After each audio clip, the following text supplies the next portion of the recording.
Hej.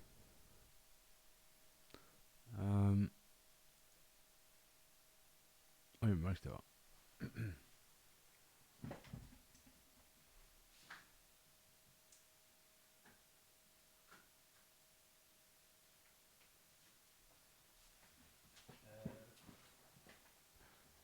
Vi ska bara göra en kort react-video på en grej jag hittade. Det kommer inte bli så långt. Tror jag inte. Så jag hittade en kille som hade en teori på en video. Så vi ska kolla på den teorin först, tänkte jag. Och vi kan väl gå rakt till källan. Det är väl lika bra.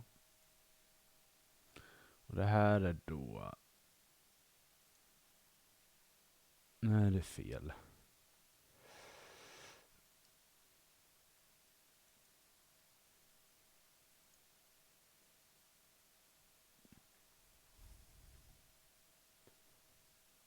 Men vadå, går inte...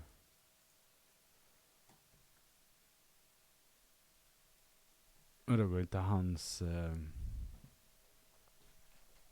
sida och göra en capture på? Det måste det gå. Det senaste tweetsen, det är samma.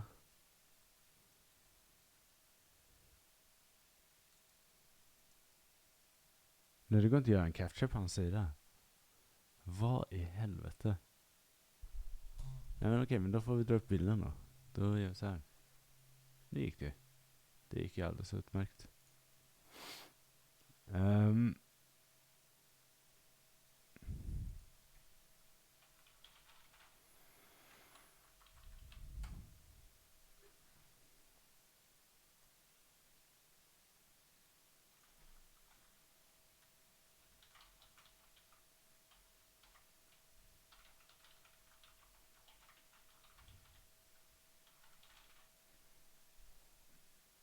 Okej, så hans sida specifikt går inte att göra en capture på alltså. Nu gick det ju. Vad bra. Okej, men då läser jag direkt från hans sida, tänker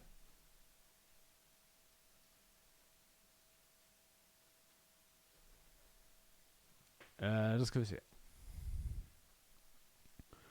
För det kommer vara hilarious. Jag kommer inte göra någon större grej av det. Jag fortsätter på temat.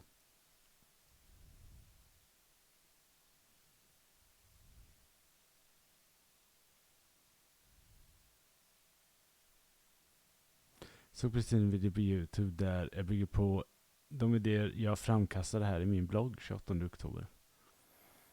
Ganska bra animationer, men min idé är att slussarna till stor del var byggda i träd. Och egyptierna var väldigt skickliga i skeppsbyggnadsteknik. YouTube-videon hade slussar i sten och trä, vilket skulle vara mer Okej, vi börjar med den här videon.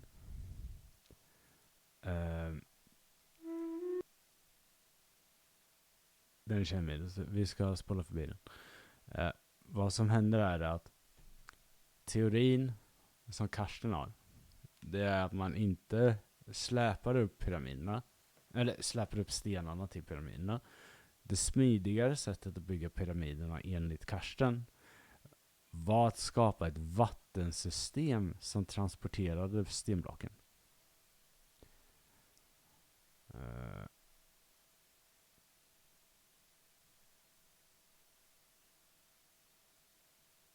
Precis, vi kan bara kolla här. Okej, så här har de slussar.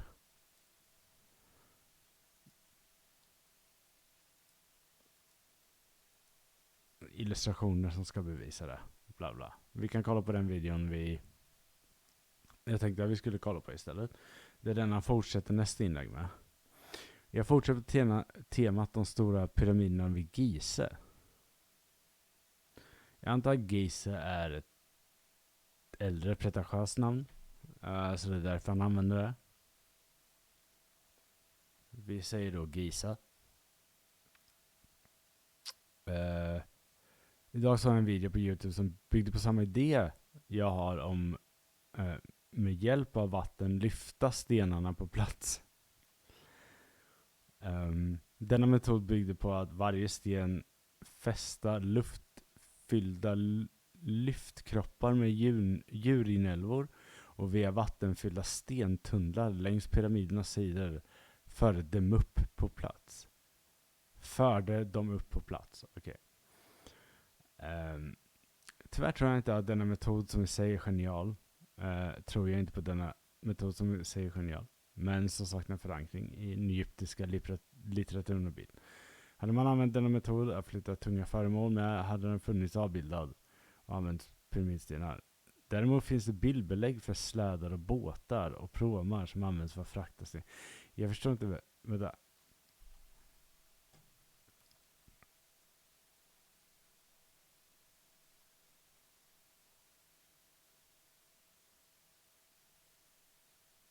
Men alltså grejen är ju så här, han promotar ju dels konspirationer. Säger att han inte riktigt tror på dem. Men han vet inte hur de är byggda. Så därför så liksom ger han det här en chans. Okej.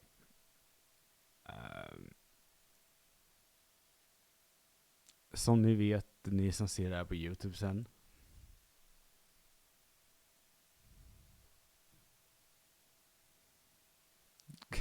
Hej Arpatistan. Ja. Alltså jag känner mer så här att det här är en person som... Jag ska inte hålla honom fullständigt. Det är en person som inte vet hur pyramiderna är byggda.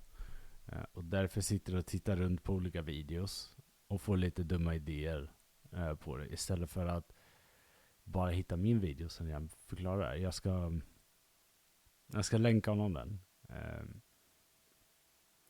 Men det känns som att han vaggar lite i de här... att ens ha de här tankarna bygger på att du inte har en förståelse för hur det här har gått till. Och det kan jag tycka är ett problem i sig. Men det är inte där vi ska inte reagera på hans inlägg specifikt. Vi ska reagera på det videon säger. Tänkte jag. Den är 9 minuter lång, så vi kollar. Hello, my name's Chris Massey. I've spent my whole life in the building industry. I run a small construction firm in Ashbourne, Derbyshire. On a recent trip to Egypt, I was amazed at the size of the structures built by the ancient Egyptians at Giza and at Karnak. I asked my guides how they managed to get these multi-ton blocks hundreds of feet up in the air. I was constantly met with stock answer, brute force, ignorance, ropes and ramps. I found this hard to believe. Surely a nation and civilization, what was built upon and around the mighty Nile,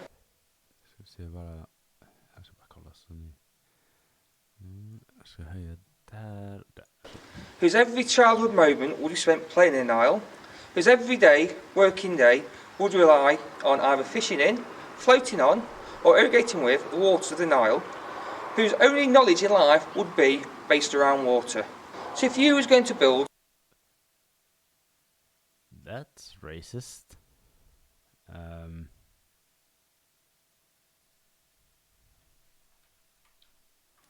Och Egypterna hade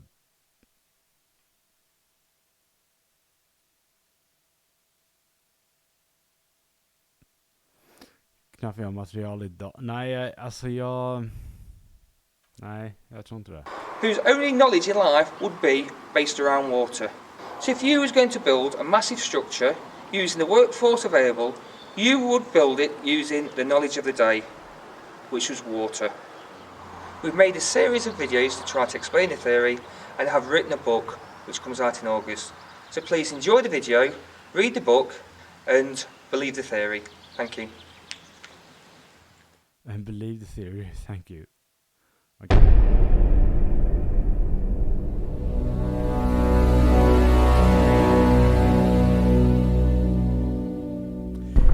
Men alltså jag bara tänker, bara som en basgrej nu innan vi fortsätter. Folk förstår att det här är de här pyramiderna står på en platå, va? Så de står rätt högt upp. Så de är inte i nivå med Nilen. Så du kan inte bygga... så du måste på något sätt slussa vattnet uppåt och sen uppåt och sen uppåt.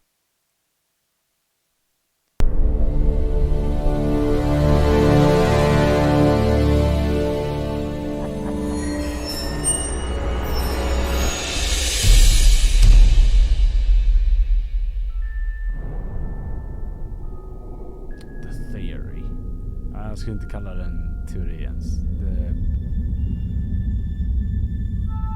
Jag kan köpa att man inte vet. Men säg det bara.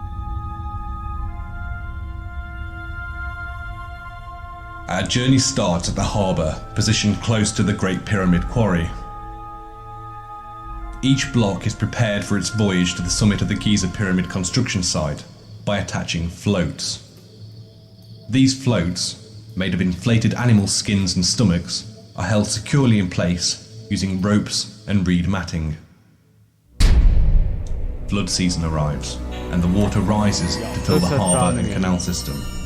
The blocks, all prepared with floats, are surrounded by water. Holy fuck! Alltså, nej, As the height of the Nile begins. Innan du får...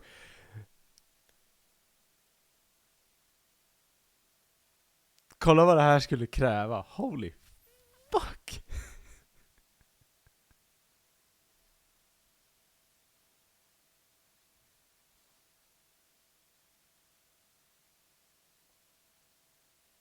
Vilket jävla kaos, jag vet. What the fuck? Det var bara en pool. Och istället för arga fiskar, det är bara en massa arga stenar där i. Och de bara, nu ska vi flyta upp till pyramidbygget här uppe. Som ändå är en bit iväg. De bara... Och jag menar, de har ju till och med gjort platån här.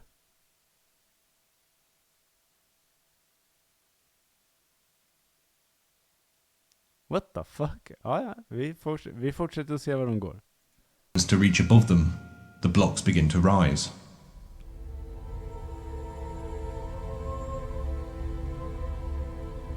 From here, in threes and fours, the blocks are guided down the canal to the causeway harbour using cattle oxen.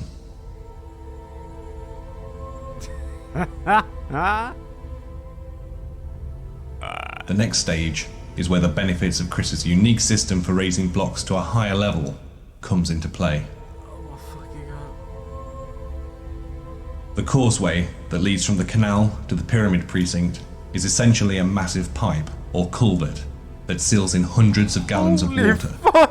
Holding the water in place are two locks, one located at the harbour and the second at the halfway point where the causeway changes direction.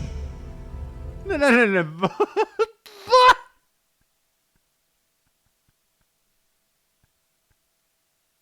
Hur ska du hålla tryck i det här?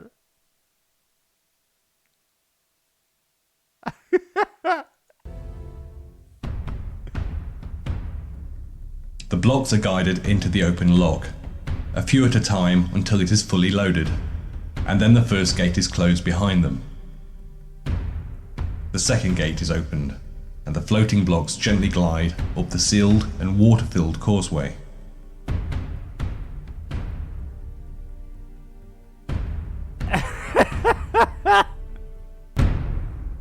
The second lock reduces the load on the lower gates from the many tons of water. Fuck off! Alltså hålen är stora som fotbollsplan. The blocks arrive at the top of the causeway, straight into the pyramid precinct. Each set in turn would then be delivered to the different shafts on each side of the pyramid by workers using reed boats. On each side of the pyramid, water-filled shafts extend up to the work area. As with the causeway, it starts with a sealed lock where the blocks are guided in. Men hur ska du göra det här hur ska du göra det här tätt?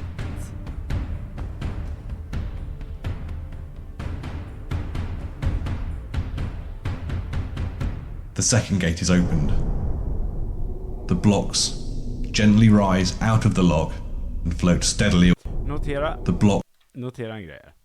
Okej, så de har den. De stänger den här gaten. De stänger den gaten. Vilket förhindrar att det kommer in mer vatten. Ja. Nu ska blocken upp.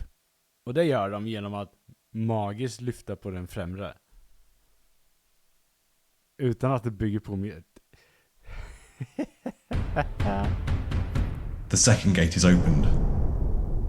The blocks gently rise out of the lock and float steadily upwards, letting physics and nature do all of the heavy work.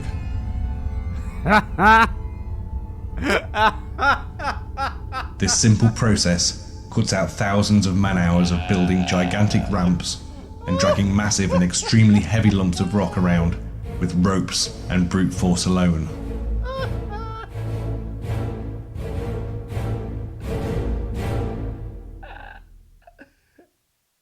At the top of the shaft, the gate is opened, and the blocks float into the upper channel, which is also flooded with water.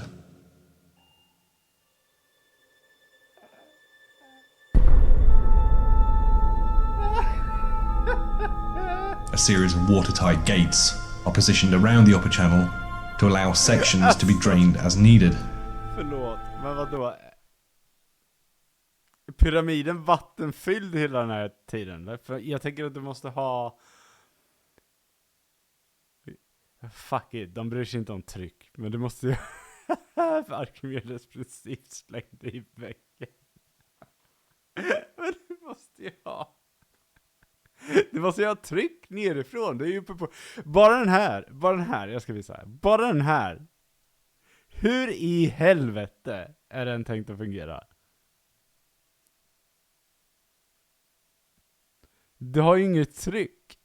Pyramiden skulle ju behöva ligga ner i marken här. Och så skulle den fylla upp hela pyramiden. Men då måste du vattenskada varje våning konstant för att du ska kunna... Ja, jag älskar såna här jävla galningar.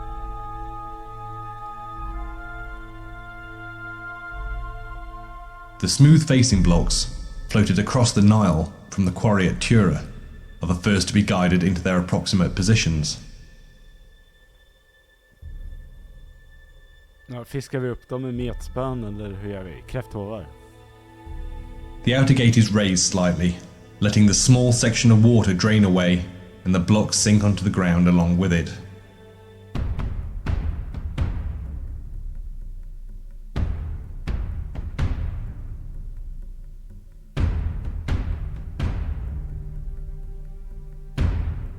Vad händer nu? Then, the facing blocks are manually barred into their final resting place using mud as a lubricant.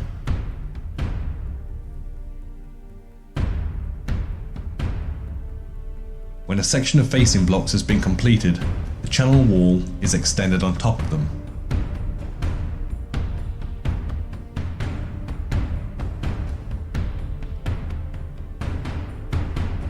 Gud vad komplicerat det här är. And is once again flooded, ready for the interior blocks to be floated into place.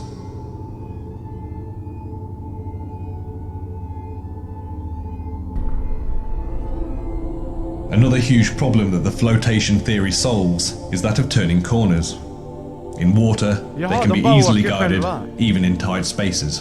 De bara svänger själva. And they're guided into place using the water-filled channel maintained at the top of the pyramid construction site.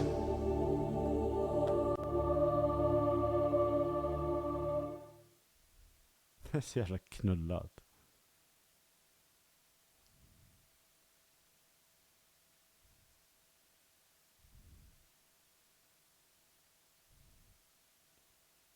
Reusable floats are removed gradually. The sinking block is guided gracefully into its desired position. Jag tror inte veckor räcker. This process being repeated around the pyramid and at each level. Varje våning skulle ta kanske några månader. Using this technique, the ancient Egyptians could have built Khufu and many of its massive structures without the need for vast workforces. But more importantly, with relative ease, using something they had in abundance. Relative ease? Water. Okej, relative ease. Där du har föreslagit just nu. Det är inte relative ease. Det jävla. Det här är ju sinnessjukt.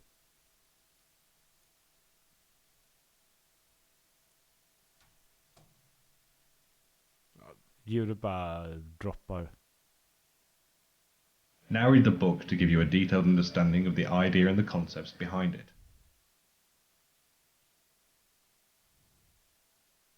Nej! Vet du, det bästa är den här lilla poolen här uppe.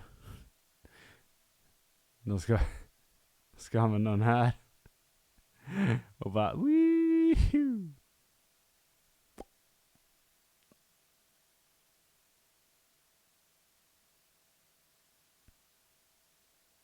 Det här är ju helt hjärndött.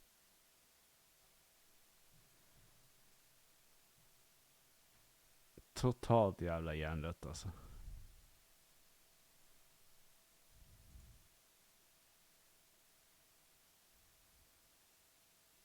Bland det värsta jag sett.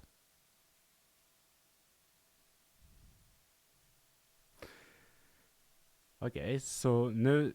Så tekniskt sett... De tänker att... Alltså bara den här muren... Alltså bara den här akvedukten som de bygger här. Som ska upp ända hit. Den kommer ta flera år att bygga. Och de kan inte göra det heller. För att eftersom floden ligger lägre. De kan inte bygga tryck utan pumpar. Och jag säger inte att Egypterna inte hade något sätt att pumpa vatten. Det hade de säkert. Men du vet, du måste hålla upp ett visst tryck för att kunna hissa stenar upp hit. För om du öppnar de här, de sa att det hölls igen med trälogs där bak. Det säger de ju i början. Vi går tillbaka dit, tänker jag. För då säger de att det hålls tillbaks med logs. Men då tänker jag att om du lyfter på de här logsen då kommer ju bara allt vatten i hela systemet rinna ut. Eller hur? För det kommer inte bygga på. För det ligger Nilen ligger för lågt. Om du inte har pumpar, vilket du inte har. Fully a nation and civilization what was built upon and around the mighty Nile. Nej, precis, där har du ju det. För att trycket ovanifrån från det vattnet du inte har där egentligen, om man tänker rent krasst, skulle jag aldrig tillåta att du kan lyfta dem här. Eller? Alltså, jag är inte en fysiker. Däremot har jag gjort väldigt mycket jobb på den här delen. Alltså när det gäller att bygga pyramiderna. Vi har gjort en jättelång stream om det. Där jag pratar lite om det. Jag vill bara, vi ska bara lite kort. Det ska inte vara streamen för länge. För jag måste gå och lägga mig. Men jag måste kolla lite igen på hur det här börjar. För det här är galenskap. He starts at the harbour, positioned close to the Great Pyramid quarry. Each block is prepared for its voyage to the summit of the Giza Pyramid construction site by attaching floats. These floats, made of inflated animal skins and stomachs, are held securely in place using ropes and reed matting. Flood season arrives, Jag älskar and de här bilderna här. Sjuka jävla poolen. the water rises to fill the harbour and canal Ja, system. okej, så de räknar med flood season. Men om då är det ytterligare en komponent som gör att det här är helt jävla sjukt att tro på. Dessutom, ser det här, de har lagt till 2 hissar. Så de måste ha flera. The blocks, all prepared with floats, are surrounded by water. As the height of the Nile begins to reach above them, the blocks begin to rise.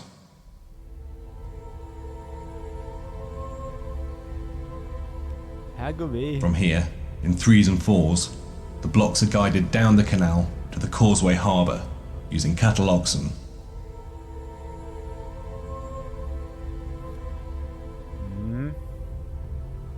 The next stage is where the benefits of Chris's unique system for raising blocks to a higher level comes into play. The causeway that leads from the canal to the pyramid precinct is essentially a massive Okej, pipe. fråga kolon. Jag kanske är dum i huvudet och historiker. Varför har ni inte någon form av irrigation här då? Varför har ni bara skitit i att vattna det här?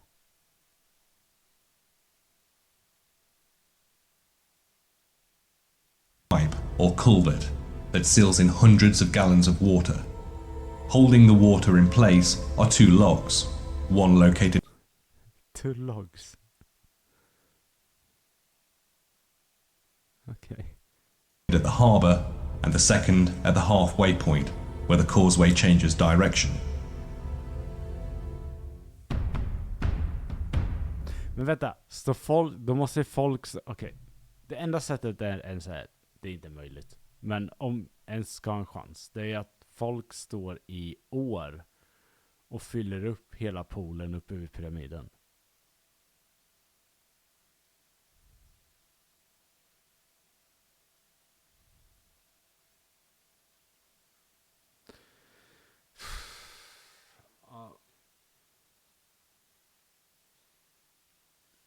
Ja, men det här det är bra att sånt här, att folk lär sig sånt här. Det är bra.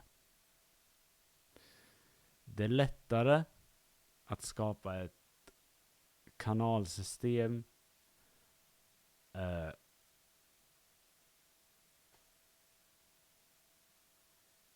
för att flyta stenar med slussar vid varje hörn, med också materialhissar, ska vi komma ihåg,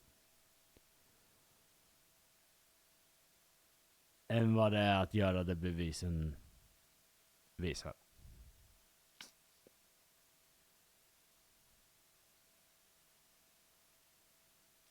Okej. Säger så, gumman. Det var det jag ville visa. Tack för att ni kom till streamen.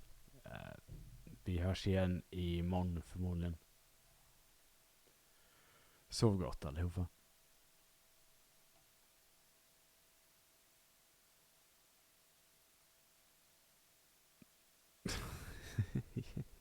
Jag vet, Arbaktisson, det är så dumt.